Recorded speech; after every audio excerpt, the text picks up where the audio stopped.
Om Swastiastu, perkenalkan, nama saya Iwayan Resti Pratama dengan NIM 2502061201036, nomor absen 6 dari kelas Manajemen B. Pada kesempatan kali ini, saya akan menjawab soal UTS sesuai dengan ketentuan yang telah diberikan oleh Ibu Dr. Niputu Nita Anggraini, SEMM. Baik, untuk mempersingkat waktu, saya akan langsung memulai uraian jawaban saya. Analisis fungsi manajemen pada organisasi nirlaba di Bali. Yang pertama, fungsi manajemen yang paling lemah. Fungsi manajemen yang paling lemah dalam kasus ini adalah pengorganisasian dan pengendalian.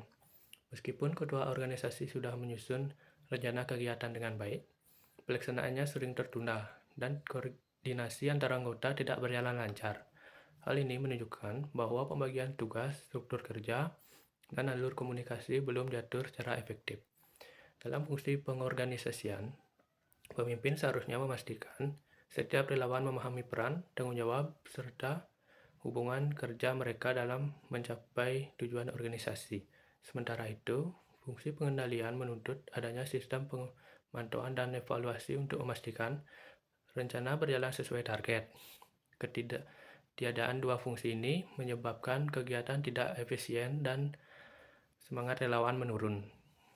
Yang kedua, langkah-langkah manajerial untuk meningkatkan efektivitas organisasi.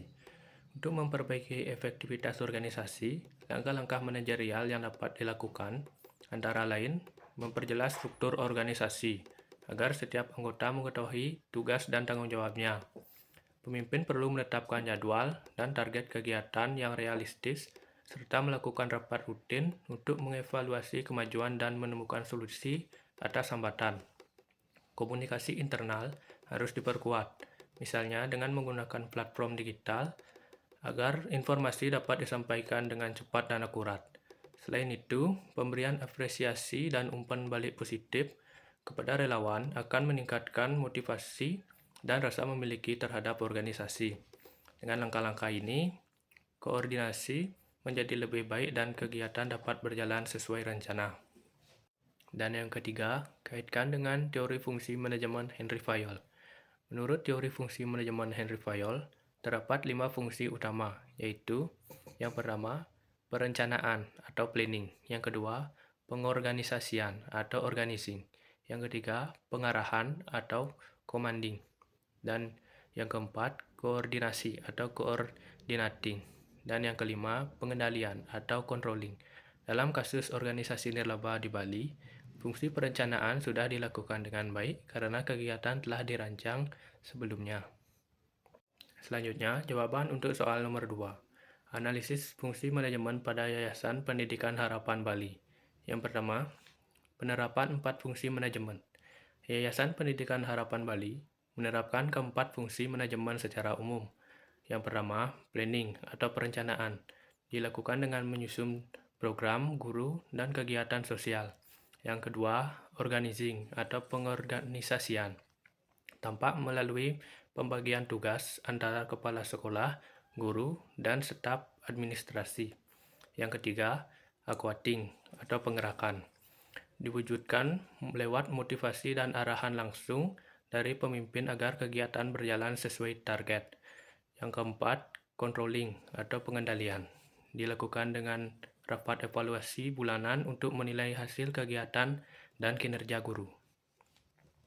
Yang kedua, masalah manajerial yang dihadapi. Masalah utama yang dihadapi yayasan adalah kurangnya komunikasi dan koordinasi antar bagian, terutama antara pihak administrasi dan pengajar. Akibatnya, beberapa program sekolah terlambat dilaksanakan dan informasi penting sering tidak tersampaikan tepat waktu. Yang ketiga, solusi berdasarkan teori manajemen klasik dan modern. Menurut teori manajemen klasik Henry Fayol, solusi dapat dilakukan dengan memperjelas struktur organisasi dan alur komunikasi agar koordinasi lebih efektif. Sementara, dari teori manajemen modern, seperti teori sistem dan manajemen partisipatif, pemimpin dapat membangun sistem komunikasi digital internal dan melibatkan guru dalam proses pengambilan keputusan. Dengan kombinasi pendekatan klasik dan modern, efisiensi kerja dan keterlibatan anggota yayasan dapat meningkat secara signifikan. Demikian penjelasan yang dapat saya sampaikan terkait jawaban UTS ini. Apabila terdapat kekurangan dalam penyampaian saya mohon maaf. Akhiri kata, terima kasih dan Om Santi Santi Santi Om.